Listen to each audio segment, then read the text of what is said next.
Sir Vijay அவர்கள் வரவே மாட்டார், அவரால் இறங்கி வந்து இந்த களத்துலலாம் பண்ணவே முடியாது அப்படின்றதையும் அவர் வந்து அதை பீட் பண்ணி உண்மையாகவே இப்போது பரந்தூருக்கு பேசின மாதிரி நேத்தியும் இங்கே சென்னையில் சிவானந்தா சாலையில் அவ்வளோ பெரிய ஒரு பிரம்மாண்ட யாருமே எடுக்காத கையில் எடுக்காத ஒரு விஷயத்த இந்த அரசியல் ரீதியாக அவர் எடுத்திருக்காருல்ல சார். இது உங்களோட என்ன கையில் எடுத்தது? அஜித்குமாருக்கா அவ்வளோ கஷ்டப்பட்டார். அந்த நிக்கிதா யாருன்னு ஒரு அதுக்கான ப்ரோப் வைக்கணும்னு கேட்குறேன். இன்னைக்கு நேற்று இல்லை, லாக்கப்னு ஒன்று வந்த போது அது விதி மீறல் தீர்த்துடுவாங்க. மனோகரா படத்தில் அப்படி தான் காட்டுவாங்க. மனோகரனை கொல்றதுக்காக ஒரு ஆளை ஏற்பாடு பண்ணுவாங்க. சாப்பாடு கொடுக்கறதுக்கு ஒரு கலையத்தில் கொடுப்பாங்க. கையை உள்ள விடுவான், பாப்பருக்கு போத்திடுவோம். லாக்அப் டெத்து மன்னர்கள் காலத்திலேயும். இந்த அரசுக்கு வந்ததுக்கு அப்புறம் தான் இவ்வளோ நீங்கள் பேசுறீங்க. அர்ஜுனன் ஒருத்தர் இருந்தார், ரிட்டையர்ட் போலீஸ் ஆஃபீஸர். மக்களுக்கு அரிசி கொடுன்னு சொல்லி வேகமாக கத்துனாரு. அங்கே நின்றுட்டு இருந்த போலீஸ் ஆஃபீஸர் எடுத்தா படாலும் ஷூட் பண்ணா சரி. ஏதாவது ஒரு போராட்டத்தை நடத்த சொல்லுங்க. இப்போ போராட்டம் தான் சார் நடத்தியிருக்காரு. என்ன போராட்டம்? கூட்டம் பேசியிருக்காரு. போராட்டமே 23 நிமிஷம் தான் சார் நடந்திருக்கு. அவ்வளோதான். 24 டெத்து, ஒரு டெத்துக்கு ஒரு நிமிஷம் வீதம் செலவு பண்ணியிருக்காரு. நினைச்சா வருத்தமா இருக்குமா? சூழ்நிலை கைதியா இருக்காரு. இன்னைக்கு போய் இதெல்லாம் பேசிட்டு வாங்குறாங்க, பேசிட்டு வர்றாரு. அதை பேசுறத நான் பார்த்தேன். அவருக்கு உண்மையாவே நீங்க அவர் மிரட்டப்பட்டு தான் இந்த மாதிரி நீங்க நினைக்கிறீங்களா சார்? உங்களோட அனுபவத்துல 24 லாக்அப் டெத்து என்னைக்கு நடந்து முடிஞ்சதுக்கு இன்னைக்கு வந்து அழுகுறாரு. என்ன ஜல்லிக்கட்டு போராட்டத்துக்கு ஒரு அரசியல்வாதி ஒரு நடிகை உள்ள விடுங்க. விஜய் அவர்கள் வந்து பேசக்கூடாதுன்னு சொல்லி துரத்திட்டாங்க. ஸ்டாலின்ல இருந்து எல்லாத்தையும் திருப்பி துரத்திட்டாங்க. போராட்டத்தில் நாங்கெல்லாம் இருந்தோமா? ஜல்லிக்கட்டு போராட்டத்துக்கு விஜய் பீச்சில் சார், பீச்சில் எல்லாம் வந்தாங்க, நத்திங் டூயிங்ட்டாங்க. அதுதானே மாட்டிக்கிட்டு முடிச்சாங்க.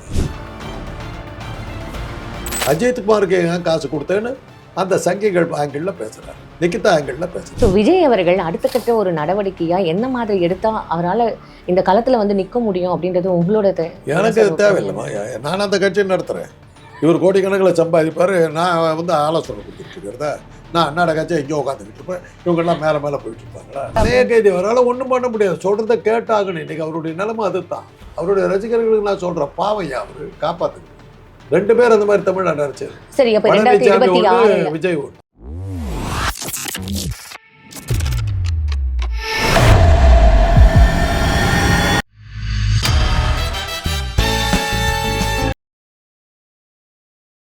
சார் விஜய் அவர்கள் வரவே மாட்டார், அவரால் இறங்கி வந்து இந்த களத்துலலாம் பண்ணவே முடியாது அப்படின்றதையும் அவர் வந்து அதை பீட் பண்ணி உண்மையாகவே இப்போது பரந்தூருக்கு பேசின மாதிரி நேத்தியும் இங்கே சென்னையில் சிவானந்தா சாலையில் அவ்வளோ பெரிய ஒரு பிரம்மாண்ட அது என்ன சொல்கிறது சார், அந்த ஒரு போராட்டம் நடத்தியிருக்காரு. யாருமே எடுக்காத கையில் எடுக்காத ஒரு விஷயத்த இந்த அரசியல் ரீதியாக அவர் எடுத்திருக்காருல்ல சார். இது உங்களோட லாக்அப் டெத்தில் இது வரைக்கும் இறந்தவங்களுக்கு முதலமைச்சர் அவர்கள் சாரி கேட்டாரா? ஏன் அஜித் மரணத்துக்கு மட்டும் சாரி கேட்டார்? இது வரைக்கும் 4 வருஷத்துல இறந்தவங்க எத்தனை பேருக்கு அவர் சாரி போய் ஏன் கேட்கல அப்படின்ற மாதிரியும் சாரி கேட்பீங்களா முதல்வரேன்ற மாதிரி ஒரு வார்த்தை கூட பேசுங்க. அஜித்குமாருக்கா அவ்வளோ கஷ்டப்பட்டார். அந்த நிக்கிதா யாருன்னு ஒரு அதுக்கான ப்ரோப் வைக்கணும்னு கேட்குறீங்க. அதுதான் இன்னைக்கு பார்த்தேன். நிக்கிதாவை பற்றி ஏப்பா பேச மாட்டேங்கிறீங்க அப்படின்னு அதை பற்றி பேசணும். பாயிண்ட்டை நான் ஒத்துக்கிறேன். இந்த ஒரு லாக்அப் டெத்துக்கு காசு கொடுத்தாக்கா வேலைக்கு ஆகாது. லாக்அப் டெத்து நடக்கத்தான் செய்யும், எல்லா ஊர்லேயும் நடக்கத்தான் செய்யும், உலகம் முழுவதும் நடக்கத்தான் செய்யும். சார் லாக்அப் டெத்து நடக்கிறதுக்கான ஒரு காரியங்கள் இருக்கணும். யாருக்கு லாக்அப் டெத் நடக்கணும்ன்றது ஒரு விதிகள் இருக்குல்ல சார். அதெல்லாம் ஒன்றும் பண்ண முடியாது. தாழ்த்தப்பட்டவங்க, ஒடுக்கப்பட்டவங்க, தப்பே பண்ணாதவங்க எல்லாம் நீங்க லாக்அப் டெத் பண்ணுவீங்க. லாக்அப் டெத்துங்கிறதே விதி மீறல் தான். லாக்அப் டெத்துங்கிறதே விதி மீறல் தான். புரியுதா உங்களுக்கு? இன்னைக்கு நேற்று இல்லை, லாக்அப்னு ஒன்று வந்த போது அது விதி மீறல் தீர்த்துடுவாங்க. மனோகரா படத்தில் அப்படி தான் காட்டுவாங்க.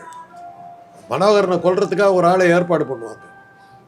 அவன் கொல்றதுக்கு எல்லாம் ஏற்பாடு பண்ணிட்டு செத்து போயிட்டான்னு நினச்சிக்கிட்டு வந்து ராணிகிட்ட சொல்லுவான், போய்விட்டானம்மா உன் புதல்வன் புண்ணிய லோகத்துக்கு அப்படின்னு. உடனே கைது பண்ணி கொண்டு போய் வச்சுருவாங்க. இவன் விஷயத்தை வெளியில் சொல்லிட போகிறாங்கிறதுக்காக இவனுக்கு சாப்பாடு கொடுப்பாங்க. சாப்பாடு கொடுக்கறதுக்கு ஒரு கலையத்தில் கொடுப்பாங்க. கையை உள்ள விடுவான், பாப்பருக்கு கோத்திடும். லாக்அப் டெத்து மன்னர்கள் காலத்திலேயே உண்டு. சரி, அதெல்லாம் அதை தவிர்க்கவே முடியாது. இந்த அரசியல் இந்த அரசுக்கு வந்ததுக்கு அப்புறம் தான் இவ்வளோ நீங்கள் பேசுறீங்க. அர்ஜுனன் ஒருத்தர் இருந்தார், ரிட்டையர்ட் போலீஸ் ஆஃபீஸர். அவர் வந்து ஊர்வலமாக கூட்டிகிட்டு போனார். சேலத்தில் தான் நடந்தது. Maravaneri police station. மக்களுக்கு அரிசி கொடுன்னு சொல்லி வேகமாக கத்துனாரு. அங்கே நின்றுட்டு இருந்த போலீஸ் ஆஃபீஸர் எடுத்து அவர் படாலும் ஷூட் பண்ணால் செத்து போட்டார்.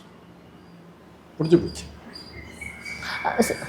அப்புறம் வந்து சீரியலில் காட்டுறாங்கல்ல, இதுக்கு மேலே பேசுகிற என்கவுண்டர், எத்தனை என்கவுண்டர்.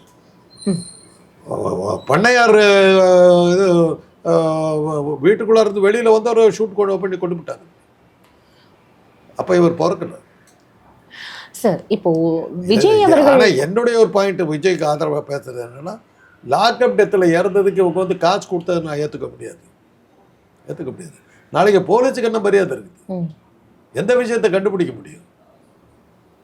உங்களுக்கு கண்டுபிடிக்கணும், உங்கள் கையிலும் தொடக்கூடாதுன்னா எப்படி முடியும்? நான் டாக்டருமா, ஊசி போடுறேன், வலிக்குது. எருமாட்டுக்கு பிறந்தவன ஊசி போடுறியா, வலிக்காது, கேஸ் போடுவேன்னா நான் என்ன பண்ண முடியும்? ஊசிக்கிற வேதனையை கொடுத்து தான் நான் வந்து அந்த நோயை தீர்க்க முடியும். குடல்ல அல்சர் வந்துருச்சு, வயிற்ற கிழிச்சு தான் ஆகணும். ரத்தம் போச்சேப்பா, இப்படி இவ்வளோ ரத்தம் போயிடுச்சு, மன்னிப்பு கேட்க வேண்டும். அரசாங்கம் முதலமைச்சர் கூப்பிட்டு மன்னிப்பு நடக்குமா? எப்படி வைத்தியம் பண்ணுறது? போலீஸ் சில உத்திகளை கையாண்டா தான் உண்மையை வரவழைக்க முடியும். அத்துமீறாமல் பார்த்துக்கணுங்கிறத நம்ம பார்க்குறோம். நடக்காது. இப்போ வர்ற ஒவ்வொரு சீரியல்லையும் காட்டுறாங்க. ஒவ்வொரு சீரியலும் அதுதானே கதை, எல்லா சீரியலும் அதுதானே கதை. சார் விஜய் அவர்கள் இந்த அரசியல் எடுக்கிறதுக்கான என்ன சார் ரீசன்? யாருமே இந்த மாதிரியான ஒரு இதை எடுத்தது இல்லைல்ல சார். என்னென்னவோ பண்ணி பார்த்தாங்கம்மா, பாஜகவும் பாடுபடுது இவங்க பேரை கெடுக்க. கூட்டணி இல்லைன்றத மாதிரி இப்போ இவரும் வந்து அறிவிச்சிருக்காரு. எடப்பாடி பழனிசாமி வந்து கூட்டணி இல்லைன்றாரு. அமித்ஷா அவர்கள் கூட்டணி இருக்கு அப்படின்னு சொல்றாங்க. அதுலயும் நிறைய குழப்பங்கள் இருக்கிற மாதிரி இருக்கு. அமித்ஷா சொல்றது தான் கரெக்ட். அவர்கிட்ட தானே தேர்தல் ஆணையம் இருக்குது, அவர்கிட்ட தானே வாக்கு. விஜய் அவர்கள் இந்த அரசியல் எடுக்கிறதுக்கான ரீசன் என்னவா சார்? அவங்க சொன்னதை செய்யறாரு. லாக்அப் டெத், அவ்வளோதான். இதை வச்சு பாலிடிக்ஸ் பண்ணிட்டாரு. பரந்தூர் என்னாச்சுன்னு கேட்கணும், அதை தூக்கி வரமாக போட்டார். இப்போ லாக்அப் டெத் எடுத்துட்டாரு. இப்போ அடுத்தபடியாக அதை எடுத்துக்குவார். அதை பற்றி நானே போவேன் பாரு. இப்போ வரப்போற ஏதாவது ஒரு போராட்டத்தை நடத்த சொல்லுங்க. இப்போ போராட்டம் தான் சார் நடத்தியிருக்காரு. என்ன போராட்டம்? கூட்டம் பேசியிருக்காரு. கூட்டத்தில் லாக்அப் டெத்துக்கு மரியாதை கொடுக்க வேணும் போயிட்டார், வீட்டு போயிட்டார். இப்போ ஊர்வலம் போய் நடந்து போய் கோட்டையில் நிற்க வேணாம், கைது பண்ணு பார்க்கலாம். லாக்அப் டெத்துக்கு 24 பேர்த்துக்கு கொடுக்கல, நான் இந்த விட்டு போக மாட்டேன்னு சொல்லி உண்ணாவிரதம் இருக்க வேண்டியது. போராட்டமே 23 நிமிஷம் தான் சார் நடந்திருக்கு. அவ்வளோதான். 24 டெத்து, ஒரு டெத்துக்கு 1 நிமிஷம் வீதம் செலவு பண்ணியிருக்காரு. 23 நிமிஷம், 3 நிமிஷம் கம்மியா தான் பேசியிருக்காரு அப்படின்ற மாதிரி இன்னொரு விமர்சனமும் இருக்கு சார். இந்த மாதிரியான ஒரு போராட்டங்கள், இந்த மாதிரியான ஒரு விஷயங்கள் எடுத்ததில்லை அப்படின்ற மாதிரி பார்க்கப்படுது. வருத்தமா இருக்குமா? சூழ்நிலை கைதியா இருக்காரு. இன்னைக்கு நீ போய் இதெல்லாம் பேசிட்டு வாங்குறாங்க, பேசிட்டு வர்றாரு. அதை பேசுறத நான் பார்த்தேன். அவருக்கு உண்மையாவே நீங்க அவர் மிரட்டப்பட்டு தான் இந்த மாதிரி நீங்க நினைக்கிறீங்களா சார்? உங்களோட அனுபவத்துல 24 லாக்அப் டெத் என்னைக்கு நடந்து பிடிச்சதுக்கு இன்னைக்கு வந்து அழுகுறாரு, என்ன அர்த்தம்? அன்னைக்கு அழுது இருக்கணும் இல்லை? அன்னைக்கு சினிமாவில் தானே இருந்த நீ. திமுக ஆட்சிக்கு வந்து 4 வருஷம் தானே, 4 வருஷம் நீ சினிமாவில் தானே இருந்த. அன்னைக்கு நீ கண்ணீர் விட்டு கதறி அந்த வீட்டுக்கு போயிருக்க வேணாம். பட் அனிதா நீட்டு, அந்த அனிதா மரணம் அப்படின்றது போதெல்லாம் ஒவ்வொரு விஷயத்துக்கும், ஜல்லிக்கட்டு போராட்டத்துக்கும் அவர் போய் கலந்துக்கிட்டது. ஜல்லிக்கட்டு போராட்டத்துக்கெல்லாம் கதை போடாதீங்க, இஷ்டத்துக்கு நீங்கள் நினச்சா இழுத்துட்டு போயிடுவீங்க. ஜல்லிக்கட்டு போராட்டத்துக்கு ஒரு அரசியல்வாதி ஒரு நடிகை உள்ள விடுங்க. விஜய் அவர்கள் வந்து பேசக்கூடாதுன்னு சொல்லி துரத்திட்டாங்க. ஸ்டாலின்ல இருந்து எல்லாத்தையும் திருப்பி துவச்சிட்டாங்க. போராட்டத்தில் நாங்கள்லாம் இருந்தோம்மா. ஜல்லிக்கட்டு போராட்டத்துக்கு விஜய் பீச்சில் எல்லாம் வந்தாங்க, நத்திங் டூயிங்ட்டாங்க. அதுதானே மாட்டிக்கிட்டு முடிச்சாங்க. எந்த அரசியல்வாதியினுடைய தலையீடும் இல்லாமல், யாருமே இல்லாமல், யார் நடத்தினான்னே தெரியாமல் இந்திய எதிர்ப்பு போராட்டத்துக்கு அடுத்தாப்படி நடந்த போராட்டம் ஜல்லிக்கட்டு. யார் இனிஷியேட் பண்ணான்னு கூட தெரியாது. அத்தனை கட்சி அதை சொந்தம் கொண்டாடுறதுக்கு கிளம்புனாங்க. நடக்குது. அது ஒரு மக்கள் போராட்டமாக தான் சார். மக்கள் போராட்டம், மாணவர்கள் போராட்டம். நான் நின்றுக்கிட்டு இருக்கிறேன். எங்கடா கிளம்பிட்டீங்க சார்? பீச்சுக்கு போகிறோன்றான் ஆவடியில் இருக்கு. என்னடா இந்த ஜல்லிக்கட்டு கொண்டு போய் நான் தான் விட்டேன். என் வண்டியில் ஏற்றிக்கிட்டு எல்லாத்தையும் கொண்டு போய் பீச்சில் இறக்கி விட்டு வந்துட்டேன். என் மருமக படிக்கவே இல்லைம்மா, காலேஜுக்கும் அதுக்கு சம்மந்தம் இல்லை. அவங்கெல்லாம் வந்து ஜல்லிக்கட்டுக்குள்ள வந்து உட்காந்துட்டாங்க. ஆர்ஜி பாலாஜி வந்தாரு சார். விஜய் அவர்கள்லாம் வந்து நடிகரா வரல, கூட்டத்தோட கூட்டமா உட்கார வச்சுட்டாங்க. எவனுக்கு முன்ன இது கொடுக்கல. பட் அது இன்டைரக்ட் வே ஆஃப் வந்து சப்போர்ட்டிங் பீப்பிள் தானே சார். அது அப்படியே அவர் கையில எடுத்துட்டாரு. இவங்களை ப்ரோமோட் பண்ணிக்கிறது உடல அவங்க. இதுல இவர் தன்னை ப்ரோமோட் பண்ணிக்கிறார். விஜயகுமாரனுடைய மரணத்துக்கு கேட்டிருந்தாருன்னா அர்த்தம் இருக்குது. விஜயகுமாருக்கு ஏன்டா கொடுத்தேங்கிறாரு, கொடுக்காதேங்கிறாரா, என்ன சொல்ல வர்றாரு? எடுத்துக்கிறவங்க விதம் தானா சார் அது? அதுதான் நீங்க இந்த 24 பேத்துக்கு ஏன் கொடுக்கலங்கிறாரு. அப்பனா இதை வித்ட்ரா பண்ணுன்னு சொல்றாரா? அவருடைய லட்சியம் என்ன சார்? நீங்க கொடுக்கறதா இருந்தா எல்லாரும் கேட்கறதுன்றது தானே சார். அப்ப இப்ப என்ன பண்ணு கவர்மெண்ட்? விஜய் எதிர்ப்பதுனால விஜயகுமார் கொடுத்ததை வித்ட்ரா பண்ணணுன்ற மாதிரி தான் எடுத்துக்கணும். 24 பேத்துக்கும் கொடுக்கறதுக்கு நாங்கள் தயாராக இல்லைன்னு சொல்லிட்டு அவங்க இருக்கிறத எடுத்துகிட்டு போயிடுவாங்க. விஜயகுமார் குடும்பம் தான் கேட்கணும் விஜயை பார்த்து, என்னப்பா எனக்கு வர்ற பணத்தையும் நிறுத்திவிட்டியே சொல்லு சார். அப்படி பார்த்தா இப்போ திமுக ஏன் இவர் கொடுக்கறது? இவர் தான் அரசியல் கட்சி வச்சிருக்காரு. ஒரு படத்துக்கு 150 கோடி வாங்குறாரு. ஒவ்வொரு குடும்பத்துக்கு ஒரு 5 லட்சம் கொடுக்கலாம். கொடுத்துட்டு தானே சார் இருக்காரு. இன்னைக்கு வரல 24 லாக்கம் டெத்துக்கு கொடுக்கல, அழுதுட்டு போயிட்டாரு. நான் தேம்பி தேம்பி அழுகிறேன் சொல்லிட்டு கண்ணீர் வடிச்சிட்டு போயிட்டார். ரோமன் பத்தி எரியும் போது வயலின் வாசிக்கிட்டே கண்ணில் தண்ணி விடுவோம். மன்னனுடைய கண்ணீருக்கு விலை உண்டு, அது தெரியுமா அந்த காலத்தில்? அதை ஒரு கொப்பியில் பிடிச்சி அதை தண்ணி எடுத்து போய் விற்பானுங்க. அது மாதிரி விஜயனுடைய கண்ணீருக்கெல்லாம் வந்து காசு இருக்கு. அதை அந்த கண்ணீரை பிடிச்சி விற்று காசாக்கிட்டு போயிட்டார். இவர் சொன்னது மூலமாக விஜயகுமார் குடும்பத்துக்கு கொடுக்காதுன்னு சொல்கிற மாதிரி தான் எனக்கு அர்த்தம். சார், இப்போ இந்த சிவானந்தா சாலையில் இந்த போராட்டம் நடந்ததுக்கு அவ்வளோ மக்கள் கூட்டம் வந்து சேர்ந்துருக்கு. இதெல்லாம் வாக்கா மாறுமா அப்படின்னு கேட்டால் நீங்கள் தான் சொல்லணும். அது ஓகே. ஆனால் இப்போ இவர்கிட்டேருந்து ஒரு எதிர்பார்ப்பு கிரியேட் ஆன மாதிரி இருக்குல்ல சார் மக்கள்கிட்டேருந்து. ஏன்னா எல்லாமே அரசியல் ரீதியாக பேசுறதை விட மக்கள் பாயிண்ட் ஆஃப் வியூலேருந்து இப்போ பேசும்போது மக்களுக்கு இவர்கிட்ட ஏதாவது ஒரு இது வந்து மக்கள் பாயிண்ட் ஆஃப் வியூ ஒன்று நீங்கள் சொன்னீங்கன்னா ஏற்றுக்கிட்டு போகிறோம். விஜயகுமார் விஷயத்தில் கேள்வி வந்து நிக்கிதா மேலே இருக்குது. இவர் விஜயகுமார் கிட்ட பேசிக்கிட்டு இருக்காரு. அஜித்குமார் கேள்வி அஜித்குமாருக்கு இதில் கேள்வி வந்து யார் இந்த நிக்கிதா? இந்த அம்மாளுடைய பேச்சை கேட்டுக்கிட்டு எப்படி இந்த போலீஸ் இந்த ஆக்ஷன் எடுத்துங்கிறது கேள்வி. அஜித்குமாருக்கு காசு ஏன் கொடுத்தா என்றது இவருடைய கேள்வி. பொதுமக்கள் கருத்தை பிரதிபலிக்கிறேன்னு சொல்லிட்டு அதுக்காக கேட்டேன். பொதுமக்கள் கருத்து இங்கே போயிடுது. 4 கணவனை கட்டி கொண்டவர், 2 கணவர்கள் மேடையில் வந்து பேசுகிறாங்க எங்களை ஏமாற்றிட்டு போனவோ, மற்ற 3 பேர் சொல்கிறாங்க இந்த இடத்துலலாம் ஏமாற்றிருக்காங்க. யாரோ ஒரு பெரிய அரசியல் புள்ளி இவங்க பின்னாடி இருக்காங்கங்கிறாங்க. யார் அதுன்னு கேட்குறாங்க. அந்த சார் யாருன்னு கேட்ட ஆளுங்கள்லாம் இன்றைக்கி காணோம். பார்த்தா அவங்க இருக்கிற படங்கள் எல்லாம் பார்த்தாக்கா யார் யாரும் அரசியல் கட்சி தலைவரோட படங்களோட இருக்காங்க. அதையெல்லாம் கேட்கலையே அவர். அஜித்குமாருக்கு ஏன் காசு கொடுத்தேன் நாங்கள்? மக்கள் கேள்வி. இந்த நிகிதா சொன்னதை கேட்டுட்டு போலீஸையும் அடிச்சுக்கிறது மக்கள் கேள்வி. இப்போ தெரியுதா யார் என்ன தொடர்புல போயிருக்குது? யாரை அஜித்குமாருக்கு ஏன் காசு கொடுத்தேன்னு அந்த சங்கிகள் ஆங்கிளில் பேசுகிறார், நிகிதா ஆங்கிளில் பேசுகிறார். ஸோ விஜய் அவர்கள் அடுத்த கட்ட ஒரு நடவடிக்கையாக என்ன மாதிரி எடுத்தால் அவரால் இந்த களத்தில் வந்து நிற்க முடியும் அப்படின்றது உங்களோட எனக்கு தேவையில்லைம்மா. நான் அந்த கட்சியை நடத்துகிறேன்.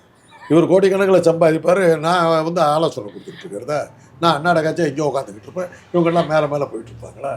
அவருக்கு தான் ஆலோசனை போகிறதுக்கு பெரிய பெரிய உலகமாக விற்பனர்கள் அவர் கூட இருக்காங்களா? நாம் என்ன சார்? ஆதவ் அர்ஜுனா அவர்கள் ஆகட்டும் சரி, இல்லை புசி ஆனந்த் அவர்கள் ஆகட்டும் சரி, நிறைய பேர் இப்போ அடுத்த கட்டமைப்பு இல்லை பூத் கமிட்டி அப்படின்னு சொல்லிட்டு எவ்வளோ விஷயங்கள் எவ்வளோ ப்ராசஸ் இருக்குல்ல. ஆனால் விஜய் 3 நிமிஷம் மட்டும் தான் பேசியிருக்காருன்றதே இப்போ சமூக வலைதளத்தில் ஒரு விமர்சனமாக பார்க்கப்படுதே சார். அவரால் எழுதி கொடுத்தது தான் படிக்கிறார். இன்னும் ஒரு வரலம்மா அரசியலுக்கு. இதை போய் பேசிட்டுவான்னு சொல்லி அமைச்சிருக்காங்க. முதல்ல தான் வந்திருக்க மாட்டார். இப்போ இசட் பாதுகாப்பு, ஒய் பிரிவு பாதுகாப்பு போட்டு போலீஸ் கஸ்டடியில் இருக்கார்.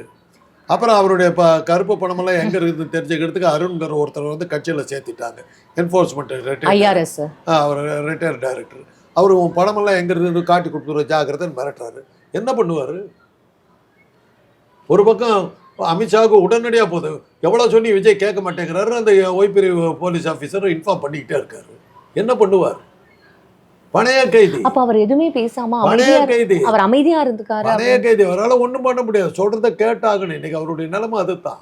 அவருடைய ரசிகர்களுக்கு நான் சொல்றேன், பாவையா அவரு காப்பாத்துக்கு. 2 பேர் அந்த மாதிரி தமிழ்நாடு அரசியல். சரி, அப்ப 2026 விஜய் 2026 இன்கேஸ் அவரால் வந்து எதிர்கட்சி தலைவராக கூட ஆக முடியல அப்படின்ற ஒரு இதில் அடுத்த கட்ட நடவடிக்கை அப்போ என்னதான் சார் இருக்கும்? ஒரு நடவடிக்கை இல்லை. அமித்ஷா போகிற போக்கெல்லாம் பார்த்தா தேர்தல் ஆணையத்தை நல்லா ஃபுல்லாக வாங்கிட்ட மாதிரி தெரியுது. வாக்கேந்திரம் வந்து அவர் சொன்னதான் கேட்க போகுது. ஏமா பீகாரில் வந்து இத்தனை லட்சம் பேர் வந்து நேபாளை சேர்ந்தவர்கள் பூட்டானை சேர்ந்தவர்கள் பாகிஸ்தானை சேர்ந்தவர்கள்னு சொல்லி இப்போ கணக்கு கொடுத்துருக்காங்க. அதை வச்சு தானே நீ இப்போ போன தடவை எலெக்ஷனில் ஜெயிச்ச அப்படின்னு இப்போ கேட்குறாங்க காங்கிரஸ். 1 லட்சம் வாக்காளர்கள் திடீர்னு சேர்க்கப்பட்டதான்ற ஒரு நியூஸ். இல்லை, இப்போ அவங்க சொல்றது 1 கோடி வாக்காளர், ஏதோ ஒரு 50 லட்சமோ 1 லட்சம் வாக்காளர்கள் தான் சார். இவங்கெல்லாம் இந்த நாட்டை சேர்ந்த அந்நியர்கள், வெளிநாட்டுக்காரர்கள், அவர்களெல்லாம் வாக்காளர் பட்டியல் அந்த வாக்காளர் பட்டியலை வச்சு தான் பாஜக வந்து பீகார் ஆட்சி நடத்திட்டு இருக்குது. அது அந்த எலெக்ஷனுக்கு என்ன சொல்ல போகிறோம் இப்போ கேட்குறாங்க. இப்போ தேர்தல் ஆணையம் மாட்டிட்டு முடிக்குது. தனக்கு வச்ச சூனியம் தனக்கே மாட்டிக்கிச்சு. 2026 சட்டமன்ற தேர்தல் 4 முனை போட்டி, 50-60 முனை போட்டி நடந்தாலும் பலமான கூட்டணி வந்து அமித்ஷா தான் வச்சிருக்காரு. தேர்தல் ஆணையத்தோட கூட்டணி ஒன்றும் பண்ண முடியாது. அப்போ நீங்க என்ன கணிக்கிறீங்க? என்ன கணிக்கிறதுக்கு என்ன இருக்குது? கணிச்சாச்சு எல்லாம். தேர்தல் நேர்மையாக நடத்தா தான் பேச்சு. இதெல்லாம் நாம பொழுதுபோக்குறதுக்காக பேச்சுக்கிறது. அப்போ எடப்பாடி பழனிசாமி, விஜய் அவர்களுக்கு தான் டஃப்பான காம்படிஷன் வரும்னு சொல்றீங்க. உங்களுக்குள்ளார யார் முதலமைச்சருக்கு இதெல்லாம் வரும். கடைசியில் அமித்ஷா வந்து தானே உட்காந்தாலும் உட்காருவார். ஏன்னா இது நடந்துருக்குது. தமிழ்நாட்டில் முதலமைச்சர் கர்நாடகாவில் என்னாச்சுன்னா 2 பேர் அடிச்சுக்கிட்டாங்க. 2 பேர் அடிச்சுக்கிட்டாக்கா அவர் பேர் ஹெகடே, ராமகிருஷ்ண ஹெகடே வந்து மத்தியஸ்தத்துக்கு அனுப்புகிறாங்க. அவங்க 2 பேர்த்துக்குள்ளே இருக்கிற இதை பண்ணி யாராவது ஒருத்தரை செலக்ட் பண்ணுன்னு அனுப்புகிறாங்க. யாரை செலக்ட் பண்ணாங்க தெரியுமா? ராமகிருஷ்ண ஹெகடே. இவர் தன்னாக்கிட்டு வந்துட்டார். அப்படிதான் முதலமைச்சர் ஆனார். மத்தியஸ்தத்துக்கு போய் 2 பேர்த்தையும் ஓரம் கட்டி தான் வந்துட்டார். அது மாதிரி இவங்க விஜயும் பழனிசாமி அடிச்சுக்கிட்டு அமித்ஷா வந்து நான் தான் முதலமைச்சர் வந்து உட்காந்தாருன்னா கேட்டுக்க வேண்டியது தான். ஒன்றும் பண்ண முடியாது. ஏன்னா அவருக்கு சென்ட்ரலில் 75 வயசு ஆகி போச்சுன்றாங்க. அது வேற 60 வயசு தான் ஆச்சுன்னு போய் தான் கதை விட்டுக்கிட்டு இருக்காரு. மோடியோட டிகிரி மாதிரி அவரது பர்த் சர்டிஃபிகேட்டும் ஒரு மாதிரி ஆக்கி. Fine sir. உண்மையாகவே விஜய் அவர்களோட அடுத்த கட்டம் என்ன அப்படின்றத நம்ம பொறுத்திருந்து பார்க்கலாம். விஜய்க்கு என்னுடைய வாழ்த்துக்களை சொல்கிறேன். தைரியமாக இருங்க, ஃபேஸ் பண்ணுங்க, முடியும் உங்களால், ட்ரை பண்ணுங்க. நன்றி சார்.